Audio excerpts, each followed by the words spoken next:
There was a folder on my computer called Learn AI.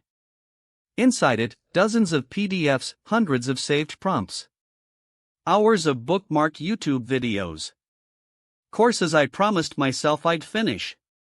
Every day, I felt like I was getting better. But when I stopped to look at my life, nothing had really changed. I wasn't building more. I wasn't solving bigger problems. I wasn't creating more value. I had mistaken learning for progress. And that's when I realized the biggest obstacle to learning AI wasn't a lack of information. It was believing a lie that almost everyone repeats. The lie sounds completely reasonable. If I told you the way to become a great swimmer was to watch 500 hours of swimming videos, you'd probably laugh. At some point, you have to get into the water. Yet when it comes to AI, many of us do exactly the opposite. We watch another tutorial, save another prompt, bookmark another article, buy another course. And because we're constantly consuming information, it feels like we're moving forward. But feeling productive and becoming productive are two very different things. That's why the biggest lie about learning AI sounds so believable. It tells you that more information automatically leads to more ability. It doesn't. Knowledge becomes valuable only when it changes the way you work. The internet rewards learning. The real world rewards building. Scroll through your feed for 10 minutes. You'll find endless tutorials, prompt collections, AI news, tool reviews, new model releases. The internet is incredibly good at helping you collect information. But businesses don't pay people because they watched tutorials. Clients don't hire people because they saved prompts. Employers don't promote people because they know the latest AI features. The real world rewards something else. Results. Can you solve a problem? Can you save time? Can you improve a process? Can you create something useful? Those are the questions that matter outside the algorithm. The internet celebrates what you know. The real world rewards what you build.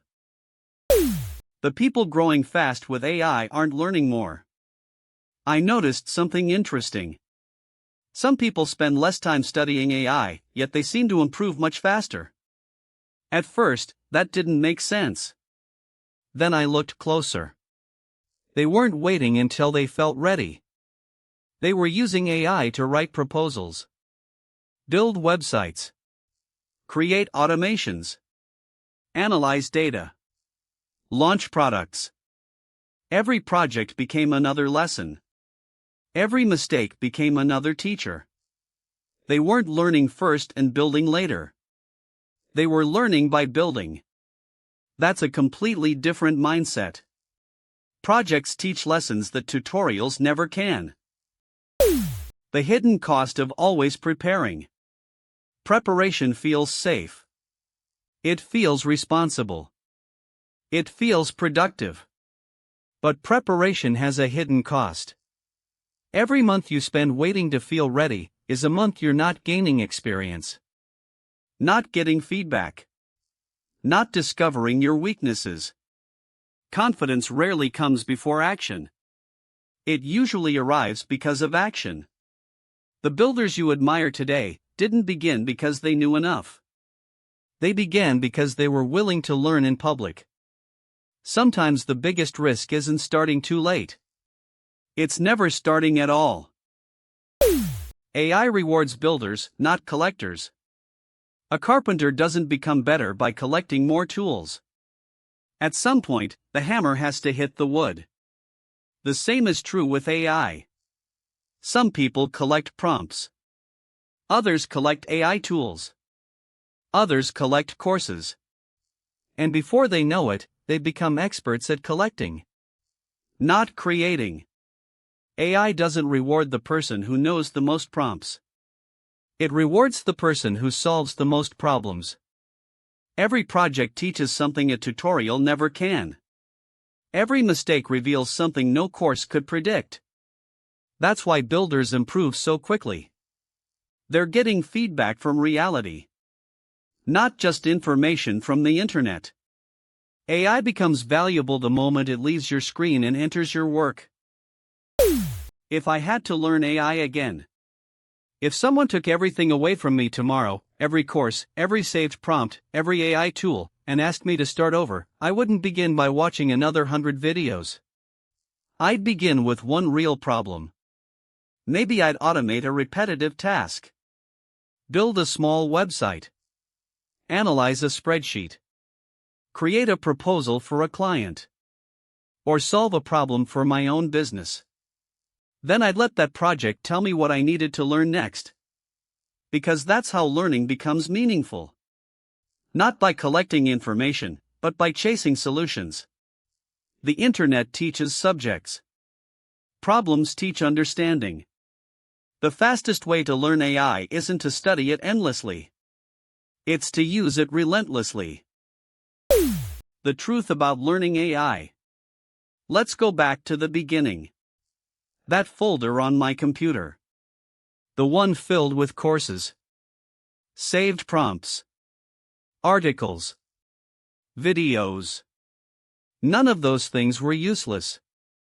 The mistake wasn't learning. The mistake was believing learning alone would change my life.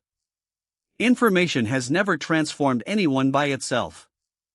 Applied knowledge has. AI is one of the greatest learning tools ever created. But it's also one of the greatest mirrors. It exposes the difference between people who consume and people who create. Between people who prepare and people who build. The biggest lie you've been told about learning AI is that one day you'll finally know enough to begin. That day never comes. You become ready by building. Not before. The people who benefit most from AI aren't the ones who know the most. They're the ones who create the most. If there's one idea I hope stays with you after this video, it's this. Don't measure your progress by how many AI videos you've watched, or how many prompts you've saved, or how many courses you've completed. Measure it by what you've built. What you've improved. What you've solved. Because AI isn't a destination. It's a tool. And like every great tool, its value is determined by what you create with it. If you enjoy documentaries that challenge the way we think about technology and help you make smarter technology decisions, consider subscribing to Web Oracle. That's exactly what we're building here. Thanks for watching, and I'll see you in the next episode.